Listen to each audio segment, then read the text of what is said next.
So we always start with, a promotional video of our vision, because as you notice in image that you received, that the goal here is really to create the joint resilience and to unite us in order to turn the negative disruption into a positive clean tech disruption. Yes.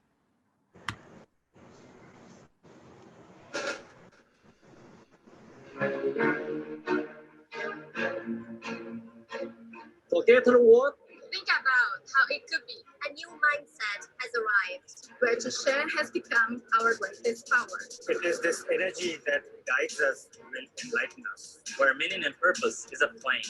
Burn inside every soul on the planet. Welcome to the human-to-human model, uniting and inspiring leaders globally. To build together with meaningfulness and joy.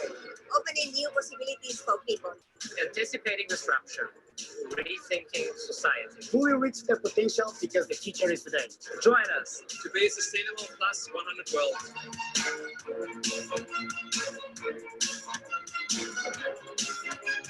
I think right now is clearly the way to act. Lack of clean energy will affect the Earth's core later. I find that when people begin making small changes, they gradually get bigger because they get this feeling, I am doing something. So we moved from greed-based civilization to human value-based civilization. Making money is a happiness. Making other people happy is a super happiness. Wondering about your future? So bring your DNA to us today.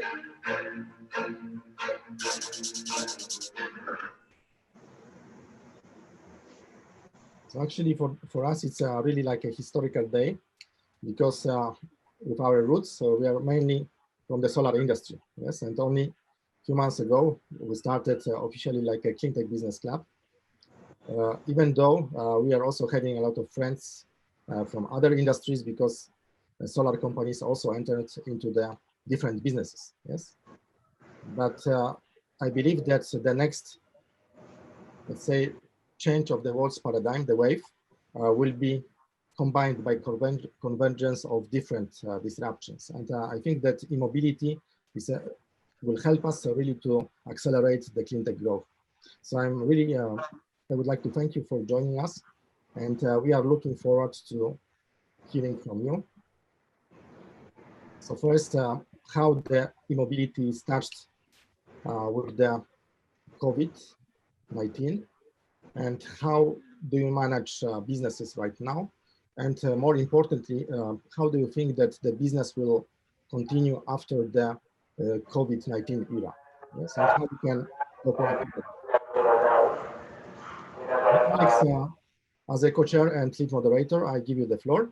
Yes, so please feel free. You are now the boss. Okay, thank you. Thank you, Thomas. So welcome everybody to this exciting panel. And I'm very excited for this discussion, because we see that everything that we have thought so far as the future of mobility suddenly comes with a big question mark. And when I'm sitting here in Paris, when I look out of the street, then I walk across the streets and there's just no car, and not only on Sundays. So dramatic changes have impacted us in the last weeks. And the question is then, to what extent these changes have impacted our societies, our rules, our legal system, will also impact our trend, our strong trend towards green and decarbonized mobility. And I think we have a great panel, and I will introduce you all in a second, and then give a short introduction, and then try to get as much of your points of view to make it a lively panel. So we have Vipul, CEO of First View Media, with us. We have Shivam, Managing Director of India Chin, with us. We have Duarte, Global Business Development Director of Efacec, and we have met us before on various regions of the world. We have Christian, CEO of GreenBag, very smart, intelligent transport solutions for bike paths, and you will give us more details. And Jacob, CEO of Bodawerk, who is doing great stuff in Africa, where we have exciting developments coming forward. And luckily, I had this morning the ambassador of Uganda on the phone, not yet so much affected like we in Northern Hemisphere on COVID. Now, before I give the word to all of you one by one, quickly my view of this one. I started up with this eMobility when I was in the board of CLEPA in Brussels, and I discovered that the solutions making one rule for all over Europe and coordinated with US and coordinated with Japan and China is no longer a solution because there's no one size fits all. And mayors of large agglomerations, mayors of large cities like London or Paris or any C40 city in the world have discovered this in a while. Combustion engine transportation, burning oil is not a solution for our people in large cities and do consistently put us in a trouble, putting up health issues, and not only in Europe, also in Africa. In such a situation now, we have started a big track and a big move towards green mobility, halfway successful in China, relatively successful in Europe. It's just starting to kick in with a single digit, even upper single digit electric vehicle penetrations, and a clear trend, Green Deal by the new commission to cut back on our combustion engine futures, peak ICE. And even in the US, there was at least a fight between EPA and the California Air Resource Board about how quickly to engage. Yeah, and then we were all suffering what we hear today, COVID-19, and this has put many things to on hold. And suddenly survival, economic survival of our companies, of our startups, we will hear more of this one, but survival of all of us becomes much more important than it has been in the past. And of course, as you think about your own well-being and your own future of the next day and the next weeks and months, you start forgetting about the environment. So the big question I would like to discuss with you now from different angles of the world is, how can we first come through this crisis, manage through the situation, but also getting out of it, and how much will be left of our future of a decarbonized green mobility that drives our future, or might be a future where we don't need any mobility at all because we all stay social distancing. And when I just saw the promotion video, when you think about social distancing and you see the promotion video, then many of the things we just saw will no longer be permitted, at least for the next weeks, months, maybe years. So this was my opening remark, and now I would go through the list one by one. Just introduce yourself quickly and then put your viewpoints on it, and then we can start a lively discussion. And I would maybe start with Vipul first, because I have you already in front of me. So please go first, and then we go through one by one. If I miss one, please let me know, yeah, because I try to have all names here on the list, but I might overlook or mispronounce one of you, and I would apologize. Please correct me. So Vipul, please. All right. Thank you, Axel, for the opening on this panel. So I think so I just first quickly introduce myself. I am the CEO of First View Media. We operate entire Asia region, where we have offer our complete media services to the mobility sector. So if you ask me, I think we've been as a company massively affected because we do a lot of conferences, publications, market outreach, which I think as of now we are seeing a major decline to our existing business. However, I think I have been very optimistic about it from the start. If you ask me, I think COVID-19, I would like to quote the Italian Prime Minister here, who said that it is going to be a part of our daily lives and we will have to adjust to live in these times, which means that we have to take it in a stride and not really think of it as a huge crisis which affects businesses in general. I think from what I know in India as well as Asia, government is pretty active. They are rolling out tenders, they are floating and procuring more of vehicles. They're also supplying to cross-border territories such as Nepal. Recently, I think we've placed order of about 500 e-vehicles to Nepal. So I think businesses as usual in territory, you would see a small short-term stall out, but definitely not a permanent blow as far as the business is concerned. Thank you.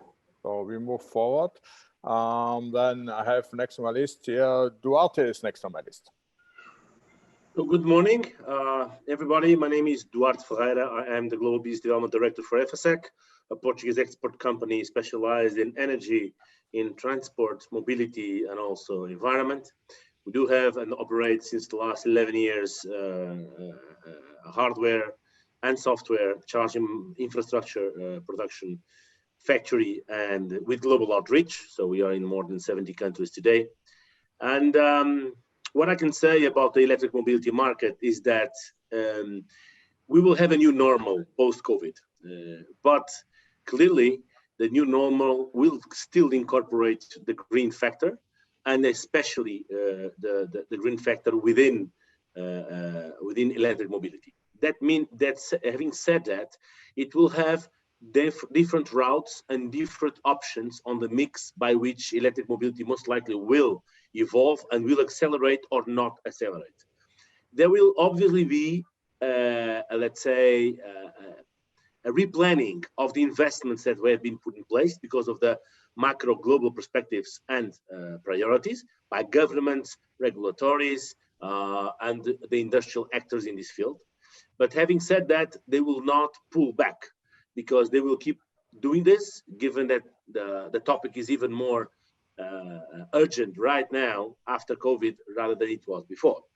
However, I do believe that if you divide the electric mobility sector in terms of layers, and if you look into, for instance, the area of buses, so heavy vehicles, bus transportation systems, fleets for deliveries, etc., those areas will keep investing at the possible levels to electrify, because lots of these companies sometimes are public, semi-public, on bus side, and also on the fleet side, they will need to go electric because also the global public opinion will put some pressure on this to get the carbon footprint reduced.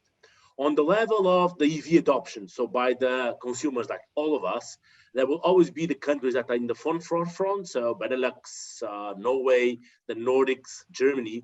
They will keep doing that, obviously probably a bit with a slower pace. And then you have, let's say, the middle ground, countries like Portugal or the Latin world, Middle East, and also the US and Canada. They will also keep doing their adoptions, but it will be at a slower pace. For the countries like Asia or even Latin America, excluding China, I think that it will keep going, but at a much slower pace, and we are seeing that in investments that were planned for charging. Okay. However, the ecosystem will keep moving slower, but still with the ambitious targets by 2025, by 2030, or even by 2025 to decarbonize the economy. And if you look into the announcements that have been placed by Bloomberg or thought leaders from several OEMs or several global brands, they are just adapting the scheduling of their launches in terms of new cars, new vehicles, programs for investment, but they are not canceling them. And so after COVID, I still think that electric mobility will keep playing a role, a very robust role in the decarbonization plateau. And clearly, everybody of us here will have a role to play. Oh, Duarte, thank you very much. This was a view around the whole world, but also slightly more positive. Now, let's see, continue on new views. I would now move to Jacob, if he's with us. Yeah, is it right? Jacob not with us, then we have Christian with us. Christian I have seen on the list. No, Christian also not with us. Okay, but Shivan we have. Shivan I see here. Yeah, okay, so then Shivan, please. What is your view on this? Also very positive or a little bit more mixed? A little bit more mixed, actually. Hi, let me first start off by introducing myself. Thank you, Axel. My name is Shivam. I represent an association called Charin. We are the charging standard for electric vehicles. So we are basically the standard by which the vehicles and the chargers talk to each other, connect to each other, and that way we make possible compatibility. Okay, so we're involved in a lot of discussions. I think with regards to COVID-19 and its impact, we are still a little early in the game. We're still not very sure how this will impact. I mean, I can see reasons for it to go both ways. On one side, you have oil prices crashing. You have government spending a lot of money, which means that there would be not enough, let's say, money left over for incentive programs. And those are critical for electric mobility to actually pick up and run. Okay. On the other side, you have people who are suddenly realizing how fast pollution is dropping. And we can expect something to come out of that also. So I'm still on the fence on both, on whether it will be positive or negative. But I think it will, to a large extent, depend on how long we have COVID as a huge problem with us. Whether we are talking weeks or months or years, I think the situation will keep changing depending on that scenario. That's my read on this situation. Yeah, thank you. So that is what we see is a big challenge, and not only a big challenge as we have no clear outlook. Thank you, Vipul. Yeah, it will stay with us. Yeah, Shivan as well. It will be different. Duarte almost much more positive. What we do see when I look out of to the streets here, then we see it's totally deserted. There's nothing there. Now we see Germany comes back step by step. But also China comes back, even since about a week now, step by step, and even car demand picks up. But other people are more careful whether demand will pick up. And also I see mixed signals on the pollution. Immediately we saw the Chinese numbers that was dropping and having significant impact. But now we see, unfortunately, numbers from Germany that they are lower, but there are still peaks. And the peaks, also there are no cars, which is quite bizarre, no? That there are peaks without cost. So this means there are other sources. And then we have all heard the President of the United States, Donald Trump, who is now allowing on supporting the delay of the CO2 reduction target and the fuel consumption, which actually makes combustion engine much more affordable and compliant. And then at a negative oil price, it's almost for free to run your big truck. So all this, at times when there's no money, will be a big hurdle to our electric mobility, and especially to your charging efforts, no? Where these two of you are pretty active here. Now, when we take that from the big view to your more individual view in your personal company, how do you plan now to run through this crisis that is in some areas coming to an end, in other areas still in between? And in certain areas, like in New York, it seems it's still going down. How do you personally, in your little company, in your world, try to come through this crisis and sustain the operability to be able to survive before it's too late? And I would again start with Vipul. All right. Okay, Axel. So I think a very wise set of words, which was, I think, from a business point of view, never waste a good crisis. So I think we as a company are working and believing on these models. We have, I think, to an extent, very quickly adapted to what we see the industry as of now is performing.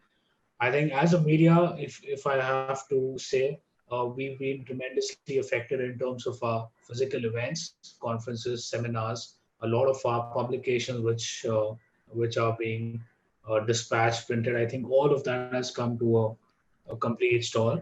However, I think there are a lot of options which we are right now preparing. In fact, one of the recent surveys which we had conducted was to check with the entire EV community based out of India and Asia as to how many people post-COVID would like to be a part of live events or live seminars. And I think what we've realized is close to around 30% were ready to get back to its speed in the next 1 to 2 months, which I think was a pretty good indication that there is nothing that technology will not be in a position to replace the human intervention that we see in businesses. Moving on, I think in a lot of companies as of now, what we've realized is there have been some global bans on international markets, which I think would tremendously affect the EV industry.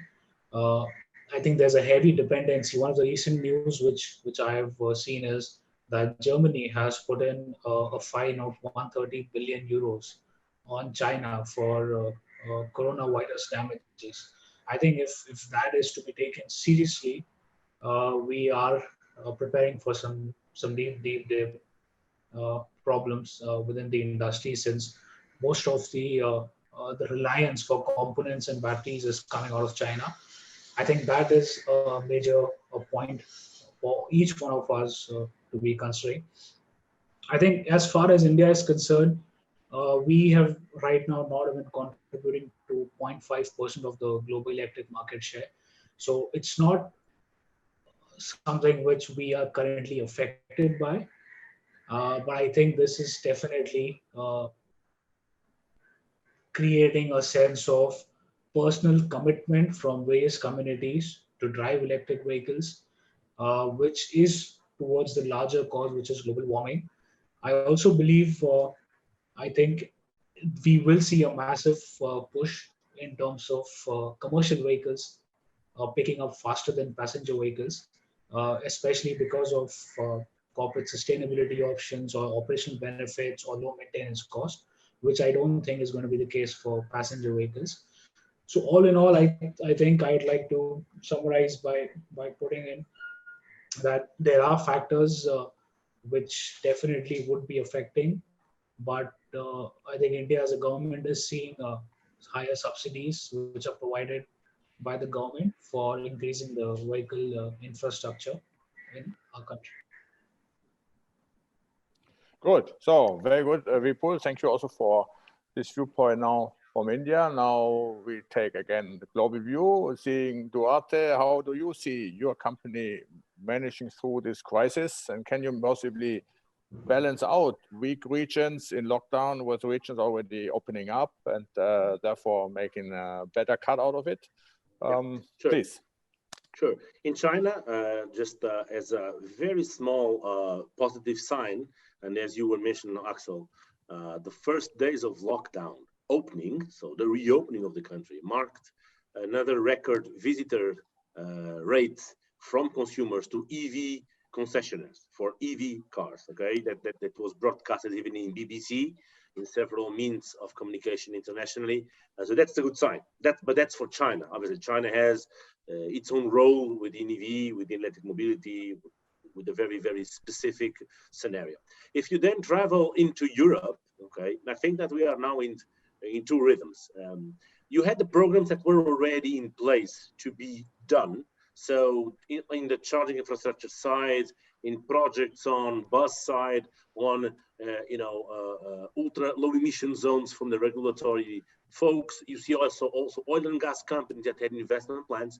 And what you start to see is, for instance, the regulation is being stalled and is being pushed back until the end of the year 2021. So the introduction of the ultra low congestion zones, ultra low emission zones in the UK, it's happening in Holland, it's happening in France, even in Lisbon, okay? But that will come. It will just come 6 months later. We need to be patient, but that will come.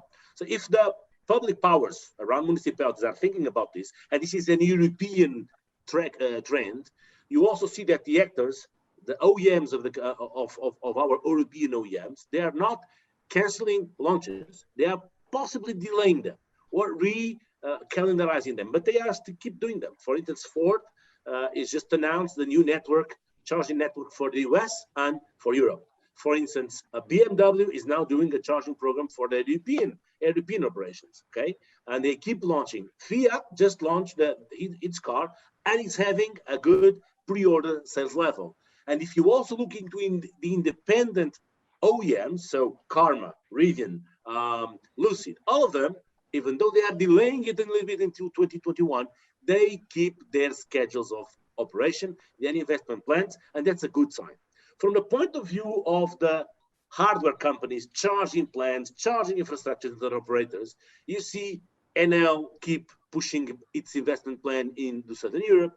You see new UK partners and operators launching new forecourts for electrical charging only in the UK, in Germany. You see Porsche just launched in Germany very, very recently a new super fast charging center without technology for Efacec in that case, but very, very nice project. Also, you see in Eastern Europe good projects coming up in Hungary, in Greece. So I would say that actually in Europe, you see once the lockdown starts going down, you see an acceleration for the projects.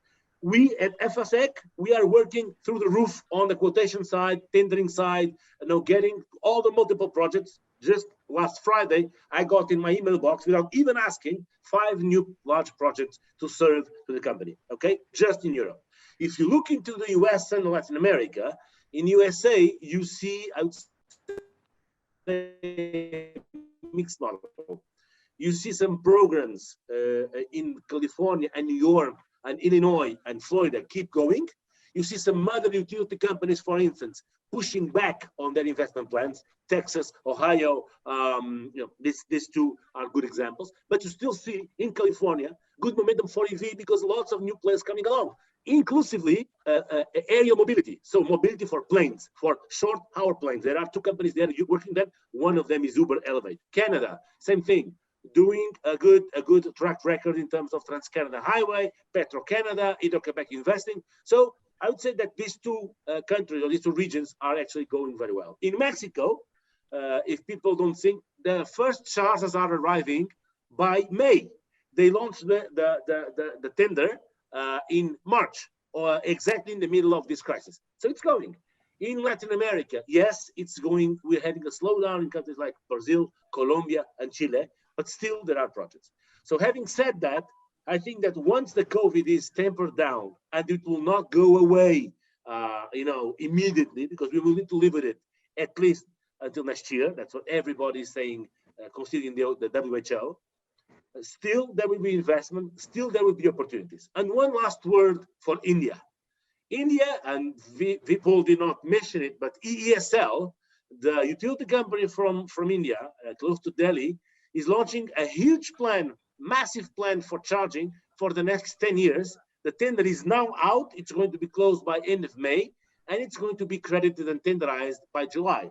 This means also that even a country that is still a little bit behind in terms of electric mobility, it will be a big player and has huge plans to invest on the EV cars. And that is something that is I'm very proud to see, because even countries with lowest conditions for EV, for e-mobility, are coming strong and want to bet on these technologies. Duarte, this is actually extremely encouraging. Yeah? When we see, and we have both been at the Bloomberg summits, and we see the Bloomberg cost regression that is coming, the solar growth on the solar supplies, as well as the cost that the solar energy is offering, and the decline in battery costs. Hopefully, China is, as you said, Vipul, is soon back and can supply us with batteries and wants to supply us with batteries. Then indeed we come to a cost competitive situation that might actually help through, because those who are locked into the ICE, the old players, those have been rich in the past, but now those get very poor because locked down, they cannot do anything. But the new players and the publicly funded, as you said, might actually be relatively independent. And we see now in all these countries in lockdown that the public funding and the state plays a much greater role. So let's hope that the states are actually staying committed to the plan. So I'd like to make one point. Yeah. I think, what's a very interesting point here is if you look at it from 2018 to 2019, we've seen approximately about 63% increase in the number of electric vehicle share, right? Out of which about 45% of that came from China. Now, if we were to compare the growth this year, I think we will not be seeing a massive growth. However, we will be evolving to see a much more mature market and lesser dependency on one of the biggest giant for electric vehicles. That's right. That's right. Now, before we come to Shivam, yeah, that's fully correct. We see a much more diversified and more decentralized and also a more fragmented structure, which is good for a younger industry, because fragmented means several trials, several paths, and more elasticity, more smartness, more nimbleness than having a few duopoly, multipoly, big structure that are all very rigid, almost like dinosaurs. Now, Shivam, Yes. coming to you. For how do you, in your context, see the survival through the crisis, and how is your outlook how to come back? Yeah. So we are basically a non-profit association. We develop the standard. We don't do actually hardware. Okay. So we're actually taking the time to build the standard even better, so to speak, build more features into it. But to be honest, we're missing out on a lot of the face-to-face interactions that we do throughout the year with our clients, with our basically with our members who are building vehicles, who are building chargers, who are building components for chargers. So we're missing out on a lot of those interactions. It's nice to be on a call, but it's much better to do it face-to-face. Yeah. So we don't see an existential problem for Charin specifically. We are CCS, basically. We are the standard that is adopted in Europe, US, and a couple of other countries. Okay. But we see a lot of nuances in the Indian market. Duarte mentioned about the ESL tender, for instance. The ESL tender has quite a lot of complications, which would make it difficult for, say, foreign companies to bring it into India, for instance. Okay. We are seeing a lot of Indian OEMs come in with offerings, but we are yet to see them come in with a large number yet. I mean, it's going to come in, but it's probably going to be delayed a year or two, possibly. Okay. I'm still bullish on the market, but again, I'll have to go with the other panelists and say that it's probably going to happen a little later than we originally expected. I like to add that as well. And I think it's probably reasonable, but 1 year is nothing compared to the 100-year history that we have behind us and the ambition of change, no? True. And Axel, just to, first of all, Shivam, we are a member of Charin, so Charin is a very good. Okay, you know each other. You know, you don't need to sell me off on that one. No, but just to give you another trend that you see, it's very true, or two comments, very true what Vipul and Shivam is saying, because the fact that you cannot meet people and you cannot exchange ideas technically and you cannot showcase the factory or even visit sites or, you know, mingle together to develop the ecosystem, this is actually, you know, all the fact that we now, even today, the EVF 33 has been delayed, as you know. Yes. That is a problem. That is a problem because for the sector that is booming, it's important that people have some time to meet. And again, the number of webinars done is nice, but it's not the same thing. Yeah. But by the same token, that's the, let's say, the downside of it. But for the same token, the upside of it is that you also see companies thinking about their strategies going forward and also launching new pilots, small ones, on things that there were not so much time up until now to test those models, being it in charging or even being it in the OEM side, because it's two flip sides of the coin. And so with that, I think that if the pilots emerge, you will see also some other startups coming up post-COVID with good platforms to then be scaled up with the help of the funds and the seeding funds. And the last point that I wanted to mention is that, and if you talk with some of the funders specialized in mobility, they keep wanting to see projects. The problem is that the number of projects that are interesting enough right now, it's difficult because of this lack of interaction. So the social distancing is something that is hindering the industry somehow. But to give, because I don't want to seem unconscious that the crisis is actually not hitting. It will hit strong. But if you look, for instance, into other variables of solar, for instance, you know, the solar IPPs, large-scale solar. This industry, and Efacec is there as well, is actually meeting some issues because of the total cost of ownership of that project is much higher than one in EV, right? For a certain number of public chargers. That one is actually being delayed more versus electric mobility or versus pilots of storage or even versus pilots of biogas, which is areas that are always green, are all green, and where we as Efacec are fortunate to be involved. So, but solar will actually have a rundown somehow. There will still be investments for already approved, but the elasticity of solar, it will have to be done in a much larger time frame, comparing to EV. So to give some other a less optimistic note. Okay. Okay, because I heard yesterday from a CEO of he was CEO of GM International, he was CEO of Volvo, and he's still in a supervisory board of large US and also global companies. And he was he was predicting we were swimming in electricity soon, like we did in oil yesterday, by the way. We were swimming in electricity thanks to the rise in solar. And I think when you and I were on the last Bloomberg summits, we saw the rise explosion of solars and the very low fees that are now paid, especially in Saudi Arabia and in the sunny Arabic belts. Feels to me like the electricity supply is not the problem. The problem is how to get electricity where it's needed, meaning where your charge spots are. And these are investments that take very long. I think one point I'd like to add here is, since we're talking about solar, I think we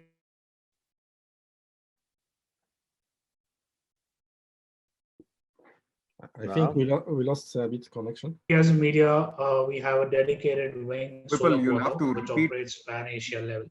I think VP, you need to repeat 10 seconds because we are missing 10 seconds. No? Yeah.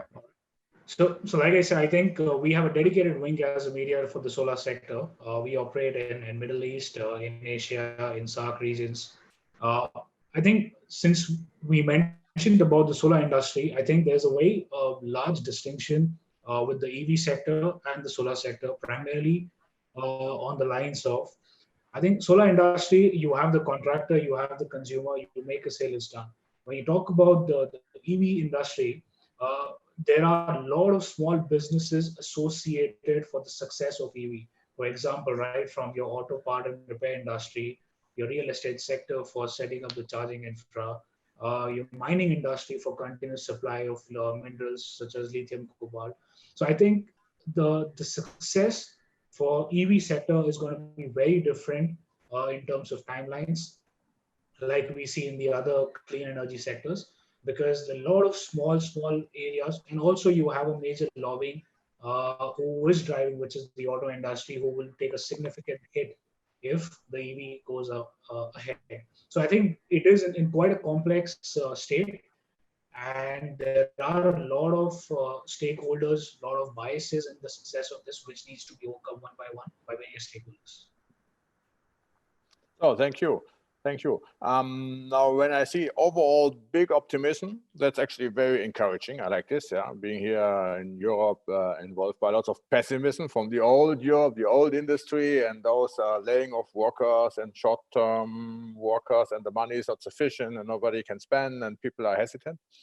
I like your esprit, everybody, all three of you, and your positive view. Now, when we get it going in such a way, then we see that, of course, charging of motorbikes and of passenger cars is only one thing. The big thing gonna be, you know, in cities is probably also manageable. But to really make an impact on decarbonization of transportation, we need to go beyond this. We need to have transportation that goes longer distances, whether it's not trucking or shipping or boat shipping or trains. And there we see that we are still very much depending on diesel. We are very much depending on polluting engines that are in some areas like big harbors actually being the major source of problem. I was, when I was recently in California, traveling to Los Angeles and to Long Beach, being the biggest harbor by combination. It's number 8 and number 9 each of them. When I saw the number of 40,000 trucks being moved every day to put the containers from the boat to the whalehead, then I saw all the statistics of cancer, LA, premature death, respiratory diseases, and all these. And then I only see 10 Toyota hydrogen trucks coming. And 40,000 to 10, this is just like, yeah, it's not even a drop on a hot stone. It's nothing. But at the end, hydrogen could be a solution. Or would this then be something that you would foresee as the big future that is the next step coming?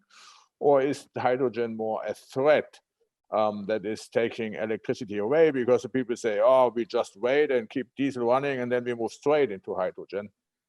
And therefore we would not get the expected environmental effect. Now I see who wants to take it first. Any one of you? I can go first, please. I think it's going to be complementary.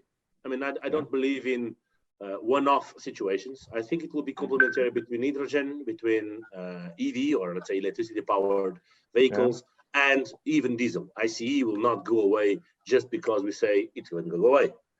hydrogen will still has one issue. An issue is TCO. The total TCO to have it is still much higher versus ICE or even EV. Okay. However, the technology trend, the pace of innovation that is coming is actually pretty fast. So as is in the EV side. So I think it's going to be complementary. The only thing that I'm missing in terms of the hydrogen, let's say, is to have some kind of regulatory support, in the sense that to have the public authorities, can be the EU, can be the US, can be India, China, whomever, to get a framing on the energy mix to power the vehicles. Because in the end, electricity is the trend will be to keep being cheap. Hydrogen, once cheap, it's also going to be an alternative. And then ICE has the pollution issue. But from the carbon footprint, arena, we're going to be equalized between the two. So I'd say that I don't know the numbers, if it's going to be 40-40-20 or 20-50, whatever. It's going to be complementary. Hydrogen still depends on technology development, big time, for the OEM and also for the charging side and the storage of it. But it will be complementary. And I don't believe in binary solutions, one or the other, and I don't think that will happen, my friend. So meaning rather small batteries charging often than big batteries and charging rarely, yeah? Exactly. For your business, and you will have multimodal points of access where you will have hydrogen with solar and eventually ICE as well. Today you see ICE with EV in a lot of petrol stations already across the world. And so the hydrogen will come in later on. In Germany, you already see that. Sometimes you have only in Hamburg, to take an example, some hydrogen-only stations, some EV-only stations, and then you have the three. So, I mean, quite frankly, I think it's going to become complementary because in the end, you also have the question of access. And that question of access is also very, very important. So I would say it's complementary. Okay, thank you. Very interesting. Now, Shivam, what is your view? Hydrogen an opportunity, a threat, or something in between? I would go largely with what Duarte says, in the sense that I also expect it to be complementary, but I'm not ruling out hybrids also, in the sense that, I mean, I expect the volume uptake to be different for different segments of vehicles. For a two-wheeler, you're possibly not going to see hydrogen ever come to that price point. Okay. On a passenger car, you might be able to do a not so expensive hydrogen car, but it might be cheaper to do an EV for the same range. Okay. Where I see hydrogen actually shining is possibly in terms of long distance trucking, or say long distance buses, heavy duty transportation, things like that, where your downtime is critical. You want to turn that vehicle around and send it on its next trip immediately. So in those cases, I see hydrogen really being helpful. In any case, they are complementary in the sense that a lot of the components are shared between a battery electric vehicle and a fuel cell vehicle when you come to the actual propulsion part of it. So one will gain from the other. Yeah, it's both electric. Yeah. So, but I'm not going to rule out diesel with hybrids also. I mean, those are possibly much faster to come onto the road than, say, hydrogen which requires infrastructure spending by companies other than auto manufacturers. Okay. So in that particular sense, for India, for instance, I think a hybrid would be a good fit compared to hydrogen, which would need someone to come in with infrastructure push. And Axel, just to add into what Shiva is saying, with hydrogen, you have one topic which is extremely important: security. And security of your use, security of access. And that is something that I don't think is completely solved from the technology engineering standpoint. Just interesting point. I like this. Yesterday we talked even on hydrogen aircraft. People, what is your view on this one? Hydrogen is a bright future, or it's complementary? Right. So I think it is a bright future and it is complementary. So it goes with that. But I think I would just build on what Shivam said, which is if you really look at the downtime for refueling of a commercial vehicle, I think a normal fast charger would look at about 30, 35, 40 minutes. I think one of the recent Tesla chargers. But when you talk about hydrogen, you're looking at max 5 to 10 minutes. So I think operationally, it definitely has some advantages. In terms of range, like Shivam said, I think the range pretty much is the same, but the price point differs of this. So I would have to go that it is in no way a threat to the EVs in any way whatsoever. Also, I think there is a major doubt across, I think, a lot of stakeholders, which is we have two options, especially a country like India or any other developing nation. You move from ICE to hybrid, or do you jump and you move from ICE directly to EVs? I think that's a question which is being debated a lot of times with opposing views. And if you ask me, I think there is no reason. I think India must move on to hybrid. Sorry, Shivam, I think that we must be looking in, especially when all the other nations have gone through the journey. A lot of learnings have taken place, and we directly evolved to EV because I think that's the way ahead. So hybrid, yes, it is easy for us to move, but it is wiser and smarter for us to move directly to full EVs. And I mean, this is what Duarte and Shivam are supporting. Yeah, I mean, if you have a charge network that has a plug everywhere, then when I just look at my cell phone, when in old days my cell phone lasted a week when it was BlackBerry and even Nokia. Now it lasts basically a day. But I'm not as much scared than I was at the time because even if there's no combustion engine in there and no hydrogen, but I have a plug everywhere. And if I have a plug everywhere and I have a little battery in reserve, then I actually am calm. And I can rely on smaller battery life cycles and reduced autonomy. And I think a similar would be with charging. We don't need big batteries if we have charge everywhere, easily accessible. And then also battery can be smaller and we don't have so much charging times. Comes to the same point. So it all comes to that you are successful in putting a dense charge network in the world, which also would be better for stability, as I understand. Yeah, we have this vehicle to grid and grid to vehicle discussions. If you have a smaller battery, then this discussion is much less a problem than when you have huge consumers. Now, we do have another 10 minutes, I understand, from the briefing before we have a Q&A session. And Thomas needs to give me a sign if there's no Q&A. But if there's Q&A, then in order to prepare the Q&A session, I would have one more topic with you to discuss. And now let's think we are in year-end, wishful thinking. Some call it Christmas, some call it Diwali, some call it China New Year, but we are wishes. And now, what are your wishes to our policymakers, to our governments around the world, to the people in charge, to make sure that this positive spirit that you convey, that we see that we are not stuck by COVID-19, it's not the end of the world. On the contrary, it's the new future actually more positive because states can more control, public funding can push it forward. We do see less delay. We might have little delays, but overall it's still on track. And we will actually come to a decarbonized, to a positive future for our planet and for our environment. What is your wish now to the policymakers all over the world to make sure this is actually happening? And this in light of Mr. in Brazil, Bolsonaro, Donald Trump, who are now just taking some different directions. Please, now who wants to take it first? Let me take this one, actually. Okay, Shivan, you start. Before I answer your question, Axel, I just want to rebut one point of Vipul's in terms of hybrids. I am not suggesting hybrids for all vehicle segments, but I do think that, say, for long distance trucking, where in the absence of an EV solution, a hybrid would still save a little bit of fuel. Fair point. Okay. I'm not suggesting that we don't take our eyes away from EVs. I'm suggesting that EVs can come in many forms. That's all. Okay. When it comes to policies, for the Indian government, I would very simply say, focus on 2 points, fuel security, focus on air pollution, and let the engineers take the decisions. Let the bureaucrats take a backseat. That would be That's very good.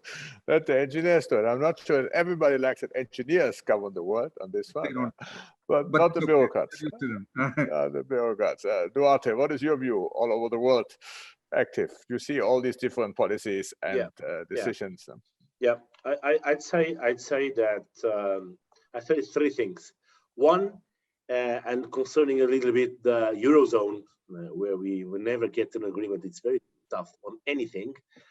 It's to get the harmonization of the legislation for the right to charge, for the interoperability of charging networks to be put in place, to be an example for other continents of the world to have it fully done, because that will just ease up the framework by which all the sector can work in Europe. The second is to have, you know, a very well thought of funding programs from the public state, from the public sector office, not to pour too much money into the sector, but to pour the appropriate money into the right projects from the technology setting point of view, or from the more rural areas of our places, to get also that right of use for the electric mobility sector to get to more remote locations, because I think they require some funding, some special funding.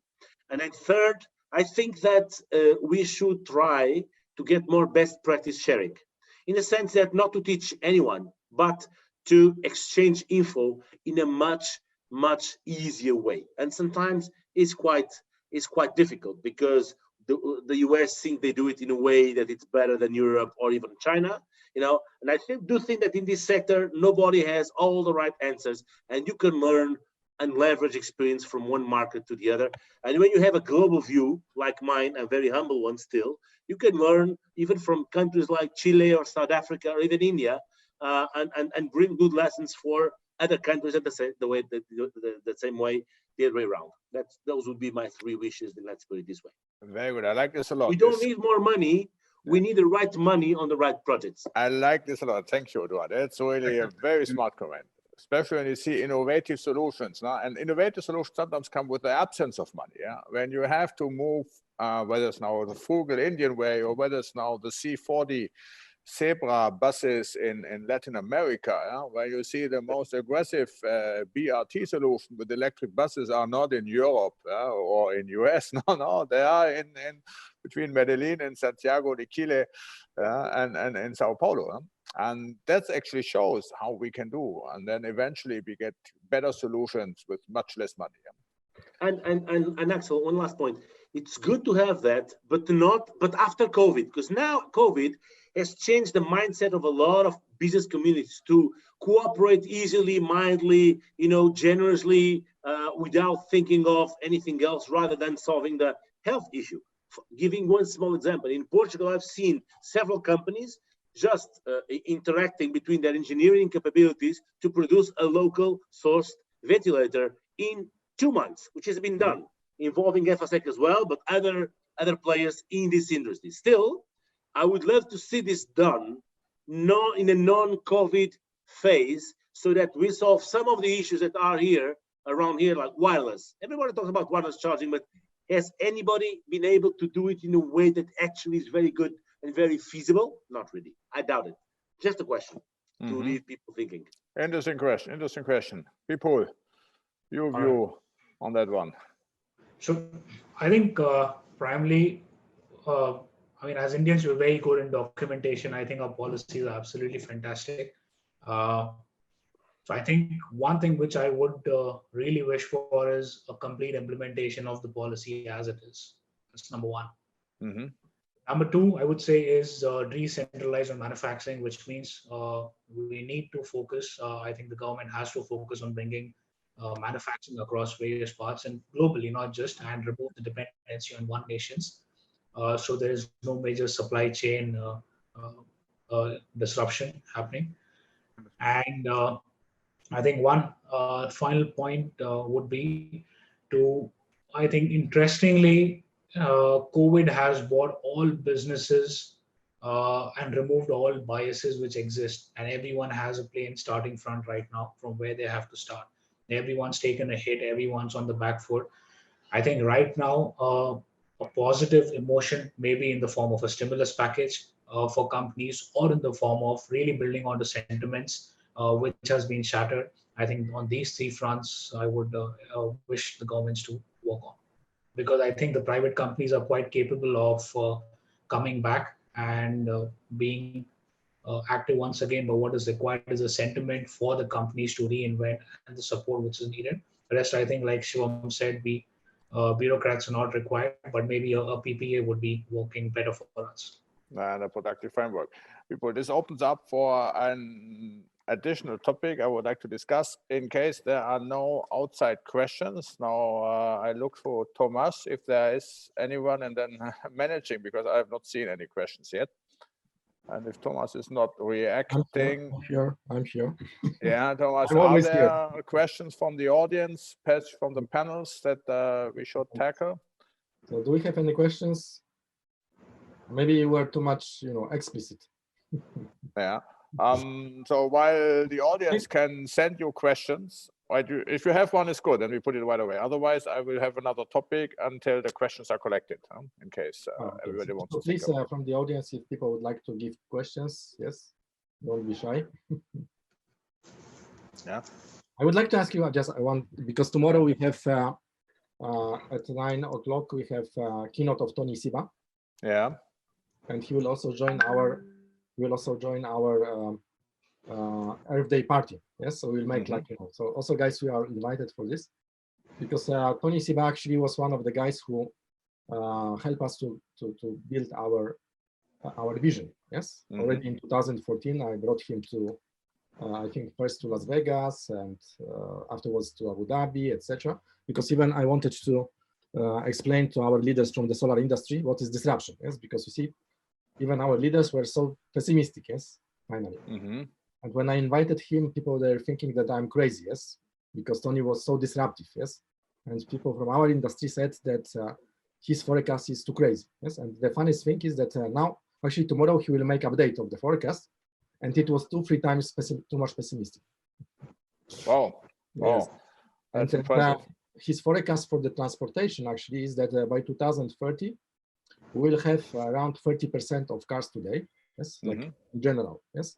Yeah. So most of them, of course, will be 95% will be kilometer hours done by the self-driving cars. Yes, especially by the big floats. Yes, of the cars.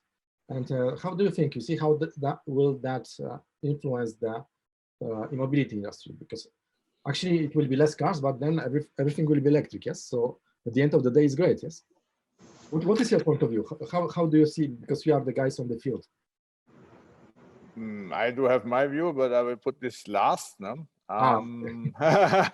but of course we see, and we have discussed since quite some time. We have this peak ICE among us, no? And where we did not believe that with 98 million produced vehicles in 2017 and in 18.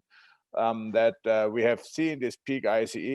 Today it's more obvious that it has been the peak. It's actually behind us, and now the future growth will, once it comes back from the end of 60s, lower 70s this year, it will be much higher EV percentages.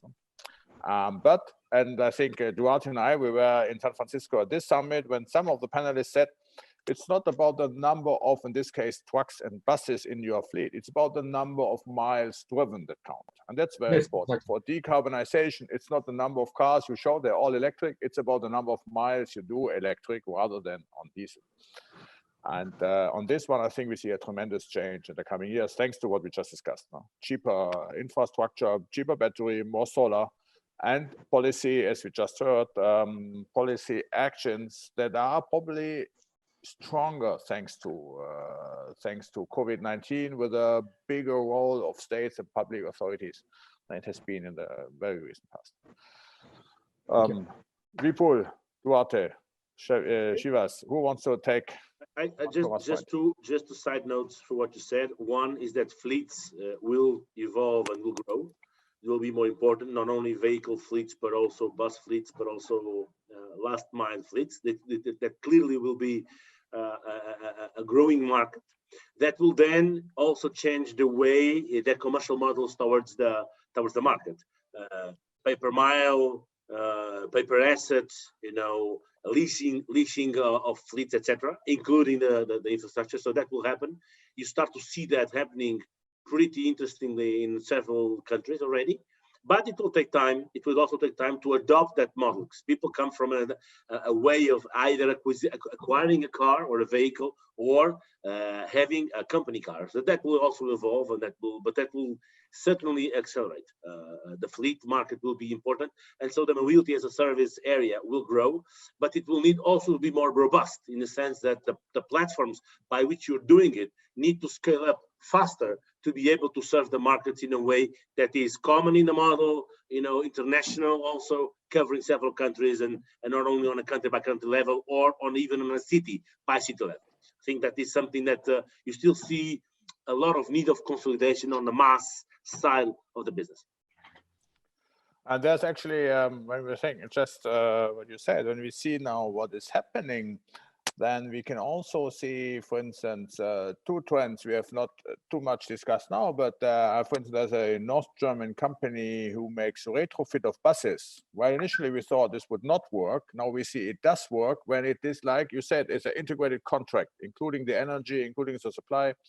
And with wind energy from North Sea, they can all over Europe, they have now a competitive solution of retrofit buses, which was impossible to just have the bus alone. And the other thing I've seen just yesterday when I talked to the CEO of Transdev, the big private operator of buses and trains, that in China, after COVID-19, the people trust more into public buses being a clean and disinfected way to move rather than in individual cars, so taxis, Ubers, the type of ride-hailing services. So meaning again, public has a credibility advantage, not only a financing, also credibility advantage to clean up the bus, so the people tend to move more on public buses than before. Yeah, and just one last comment, Axel. Clearly, the fact that if a consumer will probably not think is investing in a car right now is not going to be the first priority. So he will try to extend the life of his vehicle. So if he just bought a diesel car, the booming of studios to change ICE into electric right now on those collection cars, ancient cars, or buses will probably even get another business line to retrofit cars that could be electric. We should also look into, because that's an industry that's going to also keep coming up, clearly. Thank you. Now, Shivam, what is your view on charging? And in India, I have actually seen in India, you have also Ashok Leyland being electric buses and retrofit solutions jointly with Efacec. What is your view on pushing this forward?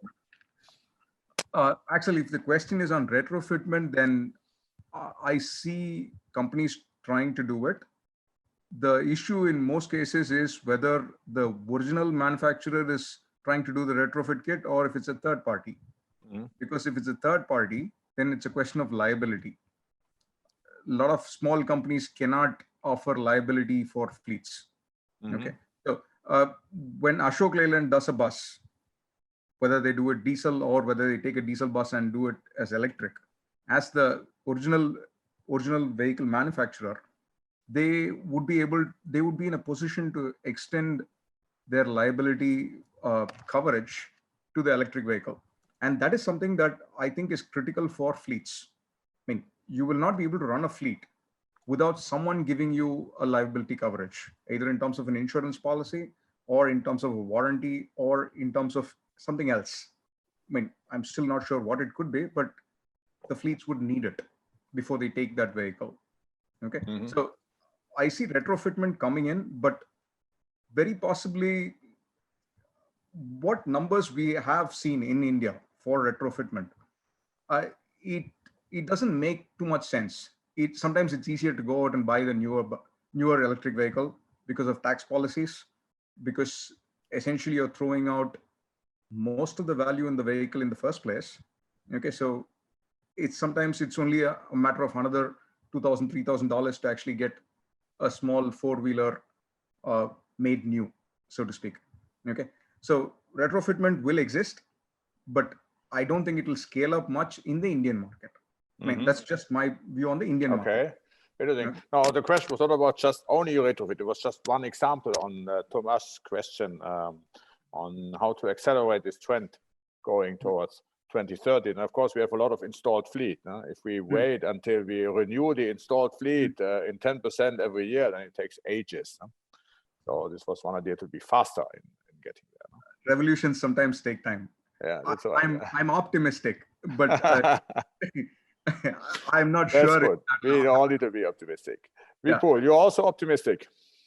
Yes. So Axel, I believe primarily there is going to be a time when a lot of vehicle manufacturers will be unable to sustain without moving towards a complete, let's say not complete, but a major portion of the sales coming in from the shared mobility, which means they will be evolving with a very strong contractual agreement covering what Shivam said with the fleet operator. That's going to be one thing which we will be definitely seeing.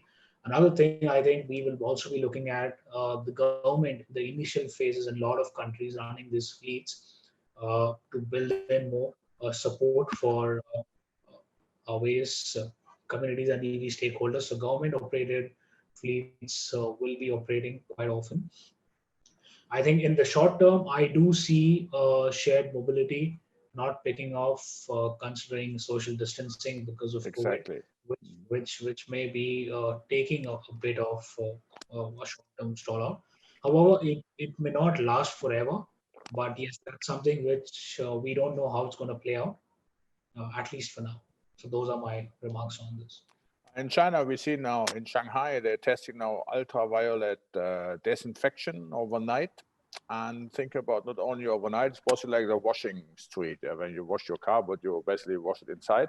99+% of disinfection. But if there's some lamp inside, then it's probably also possible during the day, at least during a break in 50 minutes, to have at least some type of cleanliness to solve this social distancing and the problem of touching and then getting some greasy type of infection. Yeah, but I think that there's something which only China can do, no other nation can do. Yeah, but you know, it's important because we just see here the learning, 10 minutes to go. Yeah, there's one more point because now we see all the motivation is high. We have our wishes to our governments. We see it will not be delayed. It's good for startups and for younger companies because they are more agile, more flexible, and more able to adapt, more frugal, when the Indian would say. No? And I think that is all fine. We see in emerging markets, it's actually developing better than in the rich old markets who tend to subsidize now the old industries. But then there's still one thing I would like to challenge all three of you. And that's what I see when I look out there in Paris. We had all these scooters. And they were all electric, they were startup, they were fancy, and they were great last mile innovation, and we believed in this. But I tell you, out there, and we had a parking spot, it was overcrowded 4 weeks ago. And today there's maybe one scooter left, if at all. It's all gone. And when I read the news, they're all dead. So somehow these smart, agile, flexible startup are also risk of trapped of cash. So what would be the right measure to make sure that we still get this innovation out of these startups surviving, even if the one in the other company might not survive, but we find a way to actually get the innovation coming that needs the creativity of these young companies, and they have them not all path away because the cash is just not there and we have a 4 weeks of lockdown on usage. Who will want to take it first? Vipul, as you sit in front of me. Yeah, you start, okay. So I think what is required from these startups primarily is a very sensible approach to business. I think a lot of startups right now are only started to finally focus on the end game or the Wall Street game, or finally to be acquired by one of the major giants. And there is very less conscious attempt or focus for these companies to build slowly. Very interesting point. So basically you would recommend companies not to sell themselves off after 6 months or 2 years in a billion of einhorn, unicorn, but to make a sustainable model and to grow themselves. Absolutely. Interesting, very interesting point. I like this. No? Duarte, what is your view on how to make this death of the quick startups survive and still get the innovation coming?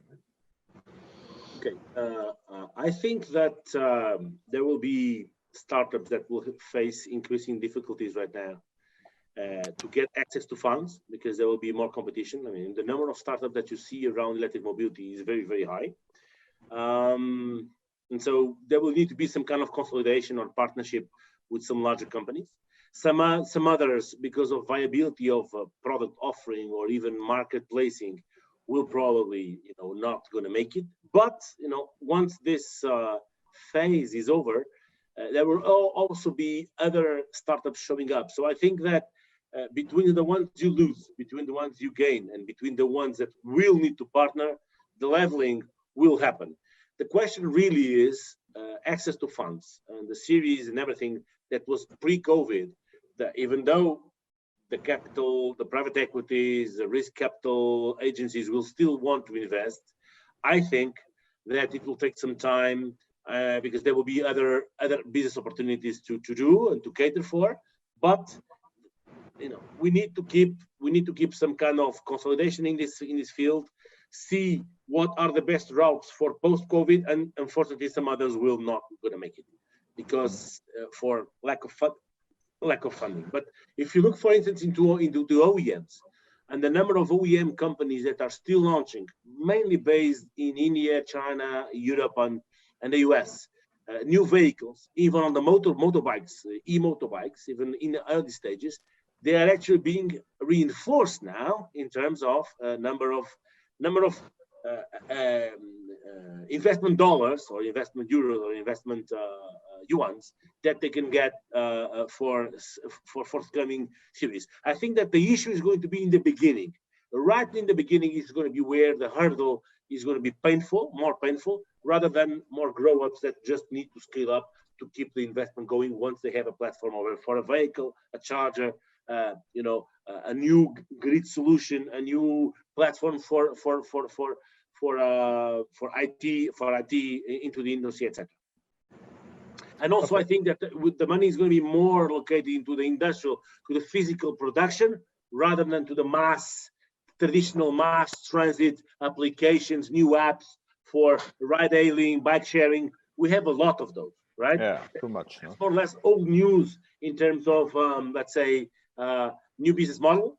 It should become back a little bit to the industry side, new routes for investigation to develop the new ways. For instance, joining storage with charging, with solar, and eventually with modularity, that's going to be something important, Interesting, yeah, Duarte. I think it's a little bit the same as Vipul just said in other terms. You said it more technically.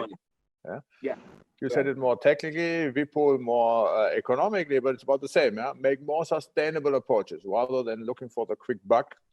Make sustainable approaches that really make technical, economical benefit rather than the quick money.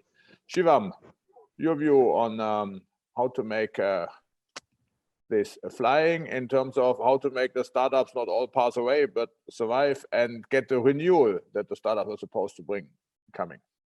Okay, so what I'm going to say is possibly a mix of what Vipul and Duarte said.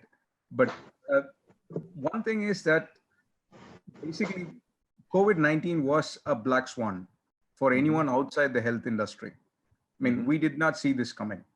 Yeah. Okay. So this is not just a problem for the startups. It is a problem for the established companies also. So this particular scenario would affect all companies. Essentially, your business continuity plans have gone for a toss because this is something nobody even put in the business continuity plan. Okay. That said, any startup with a sustainable business model, something that is not reliant on venture capital funding, should normally survive. I understand this is an extreme scenario where you do not have any customers. I mean, the coffee shop doesn't have customers. Now that's unprecedented. Okay, your smart mobility solutions don't have customers. All that is, it's a very, very, it's a one-person solution. You know what they say, the once in a century kind of situation.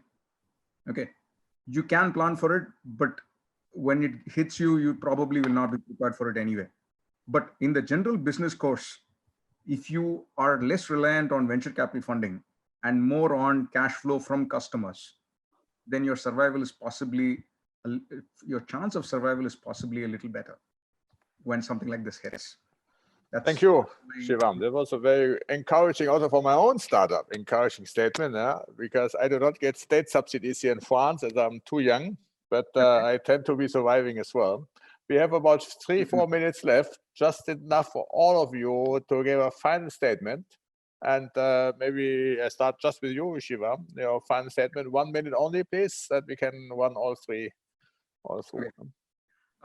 Electric vehicles are going to come. There is no question on that. What will change, what is still up for debate is when electrification will come to different vehicle segments in different countries. Okay, you might find that two-wheelers in India are a better option for electrification compared to, say, cars in the US, possibly. I'm not going to get into that.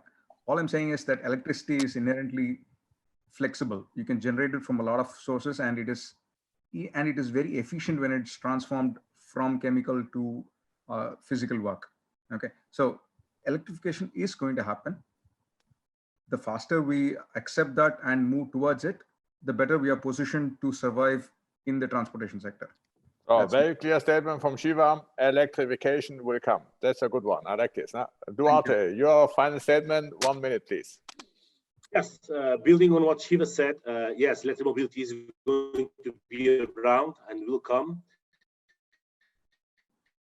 But the industry used to be able to educate the consumer, the concessionaire for buses, the municipality, all these actors that really in the end, because electric mobility is all about location and opportunity to expand and explain why should you go electric and leave the ICE world that you lived in the past 50 years. That's one of the things that I think is important. The other thing that I wanted to say is, what is wave 2 electric mobility? And wave 2 of electric mobility will be integration with other variables of the energy mix, solar, storage, biogas, okay, and coupling all of this together to have a good system, completely carbon free, and to reduce in the end the carbon footprint that we have across the globe. Oh, strong statement, integrating sector coupling, to make it a combined decarbonized effort. Now, Vipul, your last statement, 1 minute to go. So I think primarily we would be looking at a complete integration of all the clean energy, that's for sure. But I think what this has also taught us is we will be looking at removing all our boundaries, political, economical boundaries across the globe. And I think right now what I look at is EV no longer remains a game of geographies, but also is now making us look at EV as a global shift, which all nations together would be moving because of COVID-19. And I think that's the way for us, is going to be global. Like we've discussed in the Paris Agreement, this is going to be now the start for us to reach to a global change for the global warming. I think now this truly EV is a game of global warming. Perfect. Thank you. So then I'm happy to thank you, all three of you, for your great statements. I think we covered a whole range of topics, from COVID-19, from the crisis, from technology, from where would it go, from our wishes to public regulators to not give up but use the opportunity, all the way to how to make startups. We had, thank you here, Vipul, saying be sustainable as startup, don't rely on just being bought by big companies, make sure you make it on yourself. He said Shivam, who said EV will come, it will come different by region, by segment, by area, but it will come. And we had Duarte from Efacec with a global view, integrate sector coupling, make sure we make jointly a decarbonized world. And I think this is what we all want to and what we strive for, make it decarbon, make ICE and combustion engine a thing of the past. Thank you, all three of you. From my side, I would like to say, because in 2014 already, we said that we don't speak that it's a future. Solar, it's not a future. So that's why we named our vision Solar Future Today. And I think you should also name it eMobility today. No, it's not the future, but it's today. And It's another today. thing, also I see that you are very nice guys. And in our industry, we said it's not B2B, not B2C, but it's H2H, human to human. And also I see guys that you are, the H2H players, and we'll be very happy to work together, also invite you to other events. And I hope not only just online, yes? Yeah, also physical. Huh? Exactly. That's what we like here. Huh? Thank you so much. Thank you so much, Axel, and great moderation. And thumbs up. Thank you. Thank you. Have a nice day. Bye-bye, guys. Thank you. Cheers. Bye-bye. See you all soon again. Bye. Thank you. Bye-bye. Thank you. Bye.